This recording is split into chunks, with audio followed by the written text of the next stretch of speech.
നമസ്കാരം, BCV ന്യൂസിലേക്ക് സ്വാഗതം. പ്രധാന വാർത്തകളിലേക്ക്. മച്ചാട് മാമാങ്കം, ഉത്രാളിക്കാവ് പൂരം എന്നീ ആഘോഷങ്ങളുമായി ബന്ധപ്പെട്ട് താലൂക്ക് കോൺഫറൻസ് ഹാളിൽ അവലോകന യോഗം ചേർന്നു. വടക്കാഞ്ചേരി MLA സേവ്യർ ചിറ്റലപ്പള്ളിയുടെ അധ്യക്ഷതയിൽ ചേർന്ന യോഗത്തിൽ ജനപ്രതിനിധികളും വിവിധ വകുപ്പ് ഉദ്യോഗസ്ഥരും ദേശകമ്മിറ്റി ഭാരവാഹികളും പങ്കെടുത്തു. ഉത്സവാഘോഷങ്ങൾ കാര്യക്ഷമമായി നടത്തുവാൻ യോഗം തീരുമാനിച്ചു. ഷൊർണൂർ ഭാരതപ്പുഴയിൽ നിന്നും മണൽ കടത്തുന്നതിനിടെ 3 പേർ പോലീസ് പിടിയിലായി. ഷൊർണൂർ മുണ്ടായ സ്വദേശികളായ പ്രണവ്, പ്രജീഷ്, അഖിലേഷ് എന്നിവരാണ് ഷൊർണൂർ പോലീസിന്റെ പിടിയിലായത്. രാജ്യത്തെ ഏറ്റവും വലിയ ശുചിത്വ സർവേകളിൽ ഒന്നായ സ്വച്ഛ് സർവേക്ഷനെ വരവേൽക്കാൻ വടക്കാഞ്ചേരി നഗരസഭ ഒരുങ്ങി. നഗരസഭയിലെ 27ാം ഡിവിഷനായ കുറാഞ്ചേരിയിലാണ് മനോഹരമായ സ്വച്ഛ് പൂന്തോട്ടവും വാട്ടർ ഫൗണ്ടനും ഒരുക്കിയിട്ടുള്ളത്.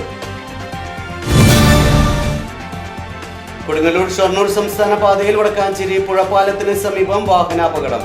ഇരുചക്ര വാഹനം സ്വകാര്യ ബസ്സിൽ തട്ടിയാണ് അപകടമുണ്ടായത്. അപകടത്തിൽ മണലിത്ര സ്വദേശിക്ക് പരിക്കേറ്റു.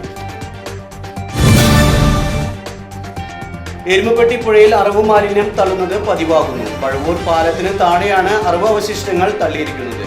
ഇത്തരം സാമൂഹ്യ വിരുദ്ധർക്കെതിരെ അധികൃതർ കർശന നടപടി സ്വീകരിക്കണമെന്നും ആവശ്യം.